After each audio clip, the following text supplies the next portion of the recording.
Welcome back to FCS Delivered, presented by FedEx Ground.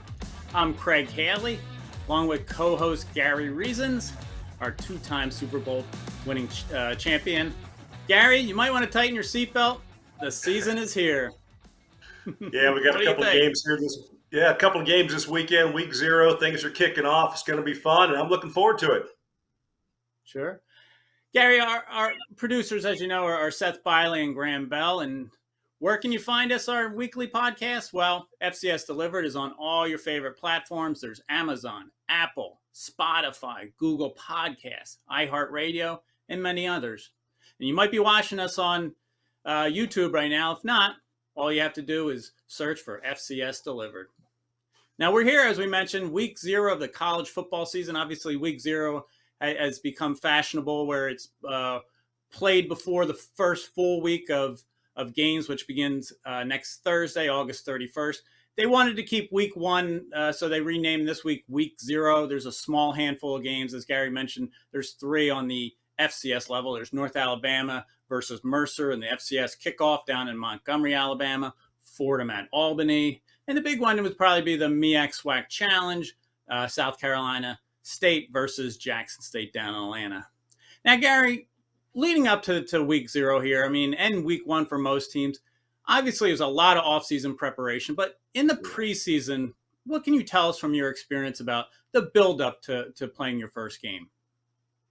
Well, Craig, most teams are just really trying to find their identity and kind of who they are and what their team is going to be made of. First of all, they've got some new faces on campus, and they've got to understand, how those new players may, join the team and what they can bring to the dance, and see how they can help their football team win football games. And then it's all about chemistry. You're trying to build some chemistry of how your offense comes together, your defense, and really the whole structure of your football program.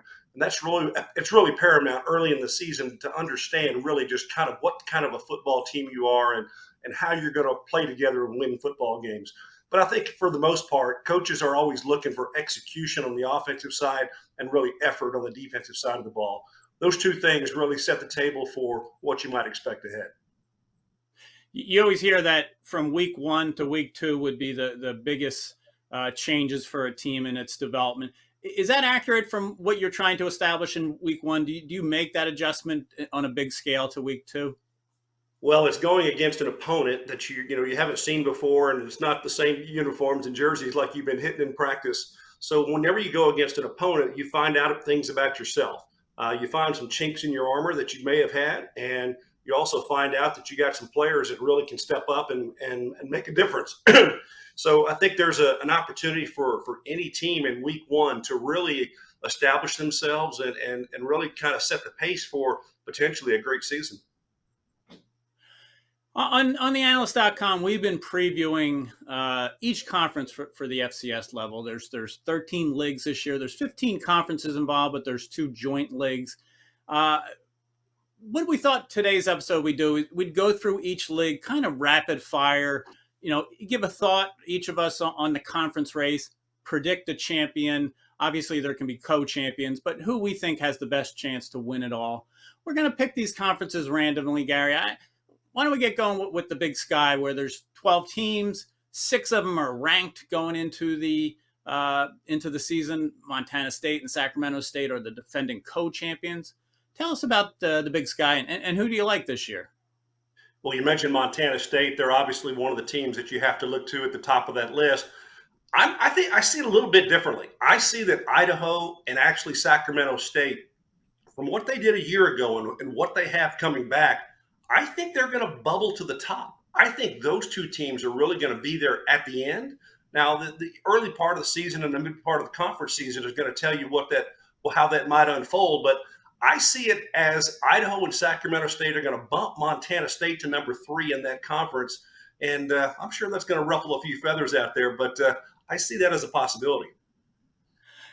You might have it right, because Montana State, their conference road schedule is so strong, and that includes going to Idaho and Sacramento State. Sacramento State's coming in with 19 straight conference wins. Obviously, a new coach in Andy Thompson, but I think I'm going to stick with Montana State as my champion. I just think they can overcome their schedule. They're experienced. They've gone deep in the playoffs before, obviously, a semifinalist last year. I'm going to go with the Bobcats despite this, rigorous road schedule. Now, down in your area, Gary, the Southland Conference, where there's co-champs coming back as well in UIW and Southeastern Louisiana. 8 teams are in the race. What do you think of the Southland? Well, obviously, I've got some good ties here to the Southland Conference and a lot of knowledge about the conference. I just love Southeastern Louisiana's coach, Frank Selfo. I think he has done such a great job with his body of work with quarterbacks over the years, and you know what I'm talking about. He has done a great job, and he had a Walter Payton Award winner, Cole Kelly, and he just develops quarterbacks and develops them well. So I kind of see him as doing that again with his offense, and I think that they're going to try to find a way to get to the top, and I think they'll possibly get there. And obviously UIW, they're going to be strong. They're going to have a new head coach and also got to replace Lindsey Scott Jr., who also won that Walter Payton Award a year ago. And I think actually my alma mater may have a chance to come in at number 3. Northwestern State may be the spoiler here and can make some noise probably after going 4-2 in conference to play last season. So I see it as Southeastern and UIW and Northwestern State, 1, 2, 3 there in the conference this year. The Demons were a revelation there, Gary, last year. I mean, Northwestern State, they were third. Zachary Clement, their quarterback, is now one of the quarterbacks at Southeastern Louisiana after a transfer.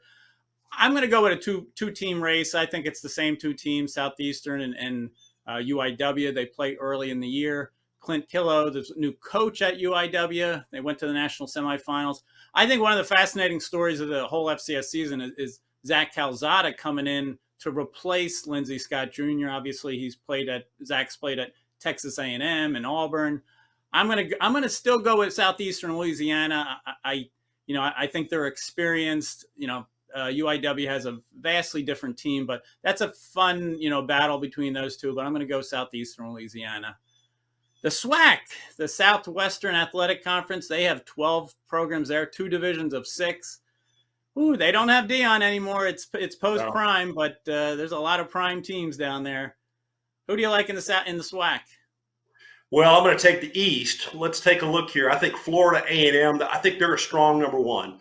Jackson State, I think they just lost too much with Dion stepping out, but they're going to have to find themselves. And in the West, I think Southern, the Jaguars are going to have a really strong defense once again, and I think that Grambling State pushing them, under head coach Hugh Jackson in his second season, I think they're going to take a step up. So look for Florida A&M and Jackson State in the East, and I'll take the Jaguars from Southern and Grambling in the West. I'm going to go Florida A&M in the East. Obviously, they have to get past Jackson State early in the year, September 3rd. They haven't gotten over that hump in recent years. It's been their only loss in conference, while Jackson State has gone on unbeaten and winning 2 straight titles. They have to win that game, obviously. I think it would be fun to see if Alabama A&M, Alabama State can make it more of a 2-team race, because that's what the West has become. It's almost been the Wild West. Last year, there were 4 teams in it to the end. Southern reached the SWAC championship game. I think they can make it back again too, but I do think it's a deep race again in the West. Florida A&M, they really have to get over the hump here with Jackson State, but under Willie Simmons, they certainly have a lot of talent. Now, we talked earlier about some conferences combined. The Big South and Ohio Valley are now in the first year of a joint venture called the Big South-OVC Football Association. 10 teams this year. Gardner-Webb won the Big South last year. Southeast Missouri and UT Martin were co-champs in the Ohio Valley last year. I think it's going to be fascinating to see what happens in the first year, Gary. Yeah, I think the SEMO, though, Craig, really is the team to beat here. They're the clear number 1. I think Gardner-Webb is going to make a statement here, but they're going to be pushed by UT Martin to be that number 2 team. So I see those 3 teams, Craig, SEMO, Gardner-Webb, and UT Martin on top with this conference. So it's going to be a fun one to kind of see how it unfolds there, but that's how I see it. Gary, you're right about the town on SEMO, Southeast Missouri. I mean, I think they've really, pointed to this year with some players staying for an extra year eligibility. I think as we've gotten closer to the season, I see Gardner Webb is pretty loaded as well. They had to replace Bailey Fisher at quarterback, who was just lights out last year. So I do think SEMO wins it because of all the talent they have, starting with Geno Hess in the backfield running the ball. You play 6 games in this conference. There's 10 programs overall. So it's an unbalanced schedule. We see that a lot in these larger conferences. So that factors in who you're playing from week to week and maybe who you're not playing in your conference schedule. But I think you're right about SEMO being the most talented. Southern Conference. Now, that's a historic conference, obviously, in the FCS with some great teams over the year. Last 4 years, there's been a different champion. Samford last year. 9 teams are in the race this year. Who do you like, Gary? Well, I think that Furman is a slight favorite, to be number 1, and I think just over Samford there, and I think with Furman there in the number 3 spot. So Furman's defense, though, and their takeaway capabilities, they're going to make the difference there for them. And I think that's what's going to set them up to win games this season. And even though, Craig, as you noted, Samford's quarterback Michael Hires is the clear marquee player in the conference. So unless injuries occur, this is where I kind of see things landing with, you've got Furman number 1, Samford, and then Mercer in the 3 spot. Yeah, Furman, their only loss last year in conference was to Samford. I think Furman felt they kind of underplayed and fell behind too early. I think, they're probably the team to beat with what they're returning because Samford does replace a lot on defense, even though Michael Hires is just so good and probably the favorite for the Walter Payton Award. I'm going to go with Furman here. I do think, with Mercer, Chattanooga, and some others, it's a fascinating race in the Southern Conference. Now, what's been the biggest conference of all is the Missouri Valley Football Conference. Obviously, 12 programs this year with the addition of Murray State, the home of North Dakota State, the reigning champ South Dakota State. I just think, again, those are the teams to beat in the FCS. Who do you like in this race? Well, this is a fun one. So Missouri Valley, let's face it, they are the marquee FCS football conference today. And for them, it's all about competitiveness.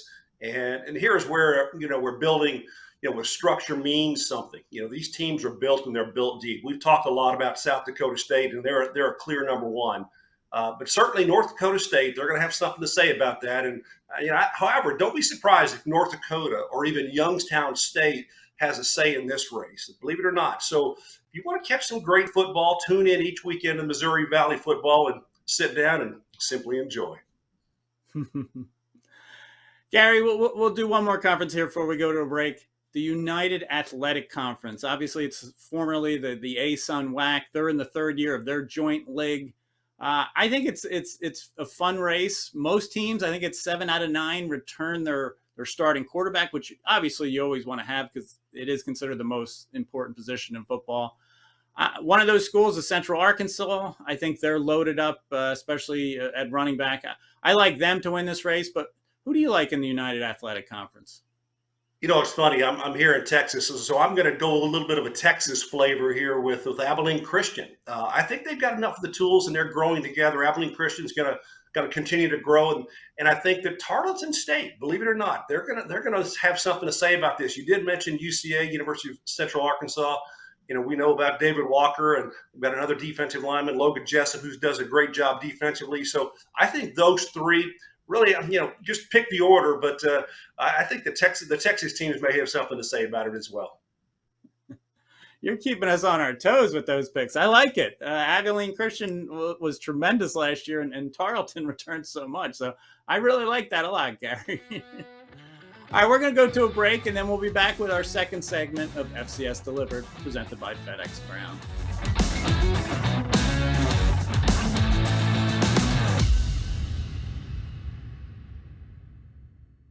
Rehearsals for the school play were really coming along. Bigger smile, Mr. Squirrel? Until a custodian accidentally threw away the costumes.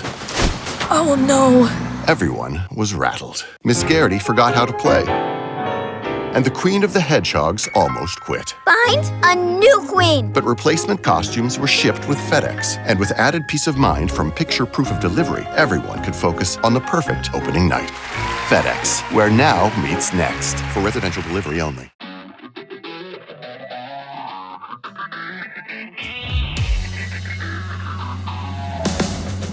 Welcome back to FCS Delivered, presented by FedEx Ground. Craig Haley along with Gary Reasons.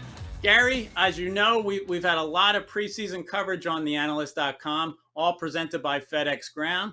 And one of the things we've been talking about is the conference races. We've gone conference by conference with stories on the Analyst.com. And now that we're back, we're going to finish up with the rest of the conferences. And let's get started with the Mid-Eastern Athletic Conference, the MEAC, where there's 6 schools. Last year, North Carolina Central tied for the title with Howard, and then North Carolina Central earned the bid to the Celebration Bowl where they beat Jackson State. I think it's a fascinating race again in the MEAC, Gary. Yeah, and North Carolina Central, I think, though, is going to be the team. They had a great season, as you said, a year ago with the Celebration Bowl victory, and I see them as the clear number 1. Delaware State, I'm going to take and put them in the number 2 spot and look to Howard, number 3. They've got a great offensive lineman with a NFL prospect for 2024 and Anadonkwa up there with those guys. So I think that conference sets up with 3 clear guys at the top.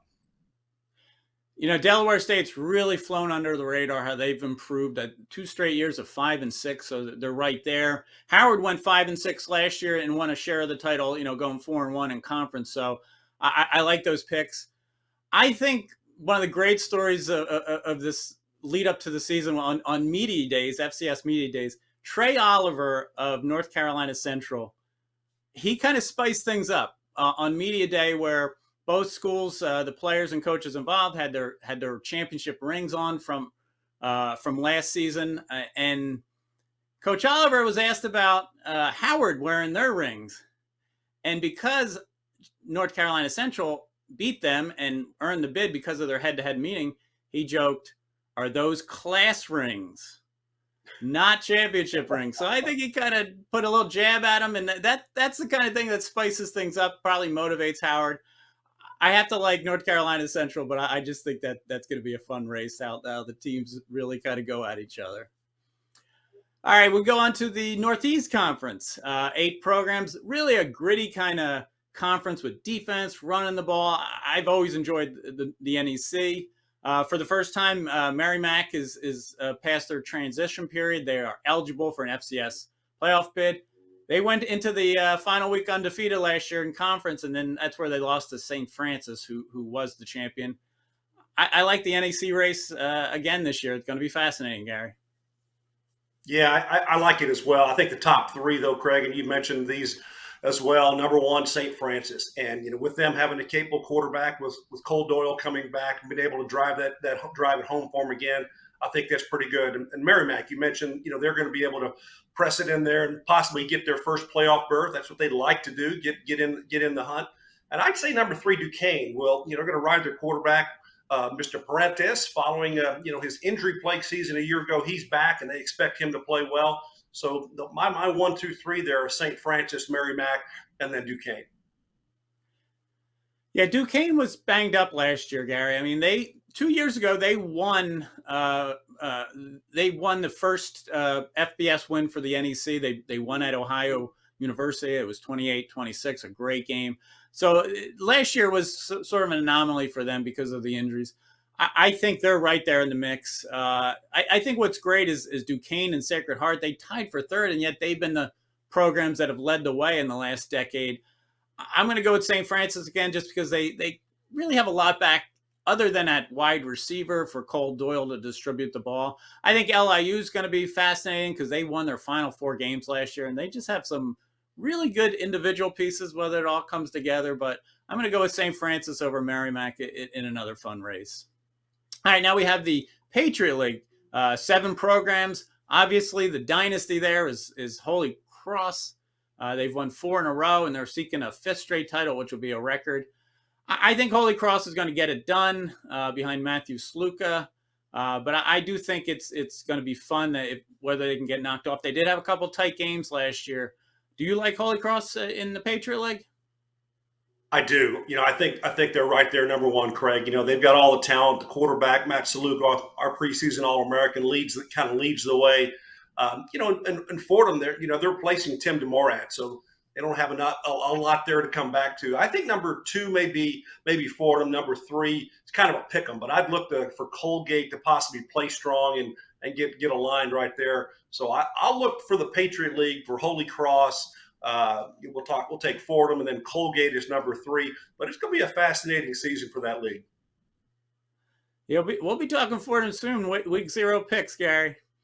All right, the CAA football. Obviously, it's been renamed the Coastal Athletic Association. It was formerly the Colonial Athletic Association. And the big change is they're now up to 15 football programs, with a 16th on the way next year in Bryant. Biggest conference ever in the FCS. I think, with that depth, you probably have half the league, maybe 8 teams that are kind of have a legitimate chance to be in the playoffs with what they have back. I think, obviously, William & Mary and New Hampshire are the favorites up there. They tied for the title last year. But tell us about this CAA football race, Gary. It's going to be a fun race. William & Mary, you talked about, Craig, they're number 4 in our poll. So I think they're up there for a reason. In the Stats Perform Top 25 poll. So right there, we're going to take them. And I think they have a great running game. They can back it up with solid defense. It's really good play there. And obviously with Buck Buchanan, potential winner John Pius in the mix, it's something that they're going to have a strength with. And so I like their defense. I've talked about Pius previously, and he's going to have hopefully a good season for them. And from the number 2 spot, I like New Hampshire. And they've got to get some spot there. They've got activity there going on, and their defense is also pretty special. They're going to get after the quarterbacks, and I'll take Richmond to come in 3 there, Craig, with that conference. So CAA football, I'll take William & Mary and New Hampshire, followed up again by Richmond. Great picks indeed, Gary. I agree. I mean, you could go so deep and make a case for Elon, Delaware, Villanova, Monmouth. I'm the closer we get to the season, I really like Villanova. I had them about 30th in the offseason. And then I looked, they have a lot back on each side of the ball. I think they rebound. They did tie for the title 2 years ago. I think William & Mary's the team to beat, not just with their returning talent and, an elite running game and line, but their schedule kind of shapes up. We talked about the unbalanced schedule where you don't play everybody. Kind of works in their favor. So I do think the Tribe is a clear pick here, as talented as New Hampshire is. They're my number 2 pick, like yours. All right, now we move on to the Pioneer Football League, non-scholarship league, 11 programs, coast to coast. The travel in this league is crazy. It's been a league where the champion has changed hands. Last year it was St. Thomas, second-year program that had transitioned up from Division III. That made them ineligible for the playoff bid because they have to go through a 5-year reclassification from the Division III level. They're the team to beat, I think. Obviously, the preseason favorite there. Davidson has gone to the playoffs 3 straight years. I think, those are the teams to beat here, Gary. Yeah, I think you're right, Craig. The Pioneer Football League is a fun league, and St. Thomas, they're good. They got a solid team. They've got 6 all-conference preseason picks to round out a really talented football team, and they're clearly the number 1 team there. And I've got them as a coin flip, Craig, with the D's. You've got Dayton and you've got Davidson for number 2 or number 3. And I think their game on November 18th is going to settle that race, who gets 2 or 3 there for the conference, or possibly even a conference title, or secure a runner-up in that position. We might need a coin toss because those are some tight teams. You throw San Diego into the mix and Butler. I don't know where to go in the ranking almost after St. Thomas. I do think the Tommies are the favorite, but boy, oh boy, it's tightly bunched there. Our last league we're going to talk here is the Ivy League. They start later than the rest of all of college football. In fact, they only play a 10-game schedule beginning September 16th. They'll go non-league first before they get into league play. Yale is the defending champion. They have a lot back. I think the overwhelming story there is the coach and legends that won't be there this year, Buddy Tevens. had a serious bicycle accident. He's taken the year off. Sammy McCorkle, one of his assistants, has taken over at Dartmouth. Al Bagnoli recently retired for health reasons at Columbia, the longtime Columbia and Penn coach. Mark Fabish, his assistant coach, is now in charge moving forward. I think that's the overwhelming storyline going into the year, and also Yale being the favorite. I like the Ivy League. It's very competitive, and when you see these teams come out there, but I think it comes down to three teams, Craig, pretty easily. It's Yale, Penn, and Princeton. They're all quality programs, and the head-to-heads between each one of those teams is going to really tell the story of the Ivy League this year.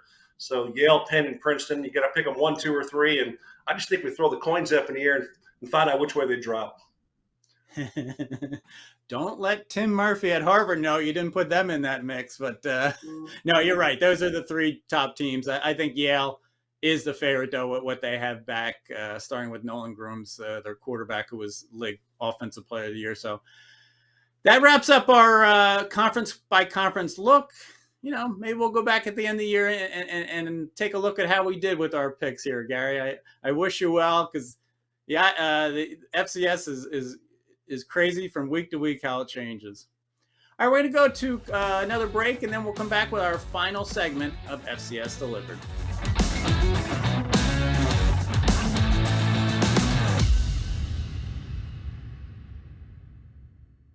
When someone accidentally threw away the school play costumes, Oh no. replacements were shipped with FedEx. And with picture proof of delivery, everyone could focus on the perfect opening night. FedEx, where now meets next. For residential delivery only.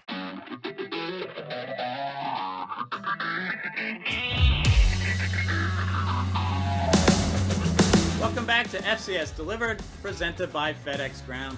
Gary Reasons and I are here to wrap up this week's episode.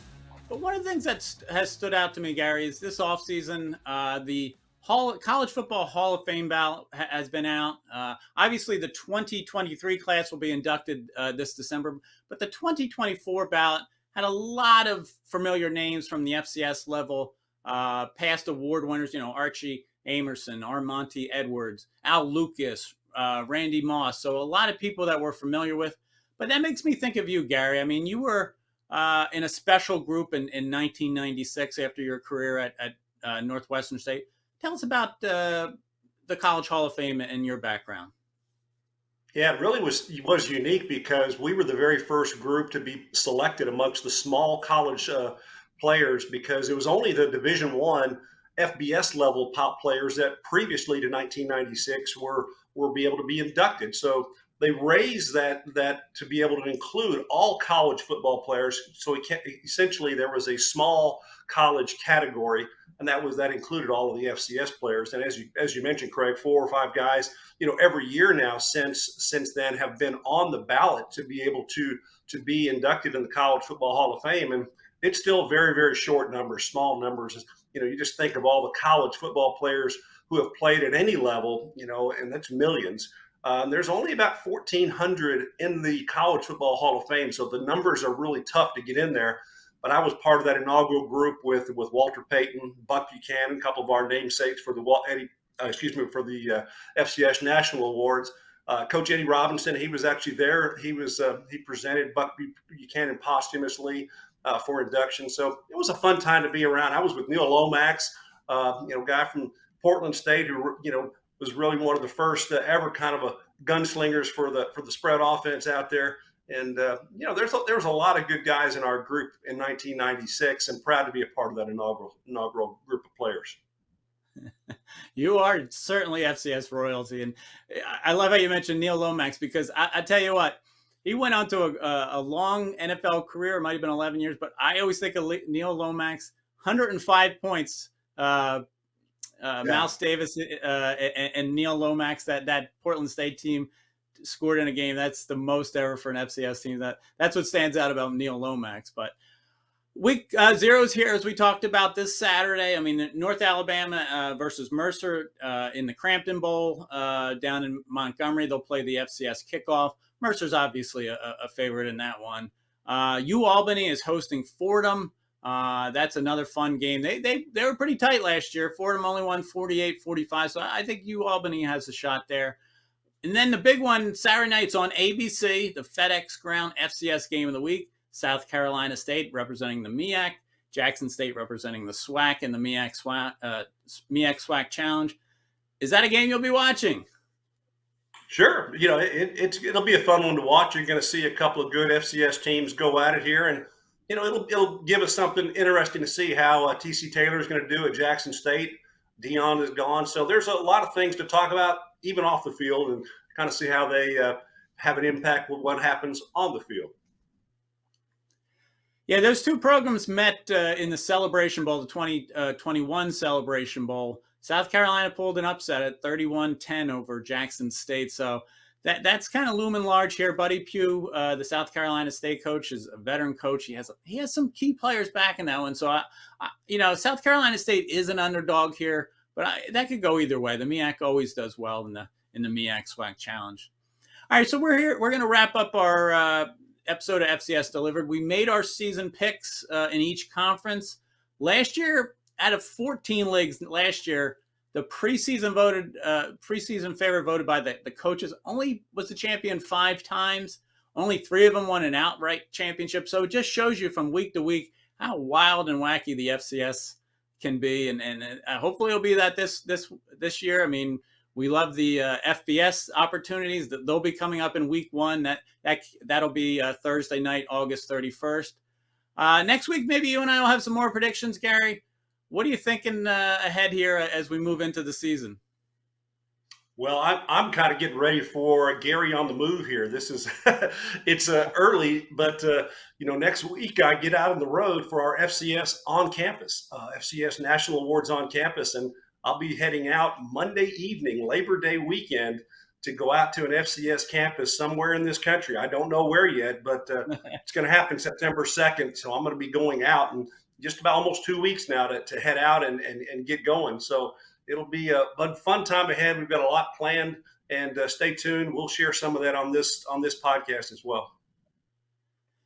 Yeah, that'll follow our FedEx Ground FCS National Players and Team of the Week on Labor Day. After week 1, we'll have our top 25 national poll presented by FedEx Ground. So yes, that where you're headed depends on who's the national players or Team of the Week. So that's going to be fun. But this week we'll concentrate on week 0. Next week, everybody basically jumps in at week 1. We're looking forward to it. Our episode has been produced by Seth Biley and Graham Bell. We thank you for their efforts. We thank FedEx Ground for all that they do in presenting FCS Delivered. Gary, I'm looking forward to it, and I will see you again next week. Yeah, we're week 0 and getting right here to the season. It's going to be on us before you know it. Thanks, everybody, for tuning in to FCS Delivered.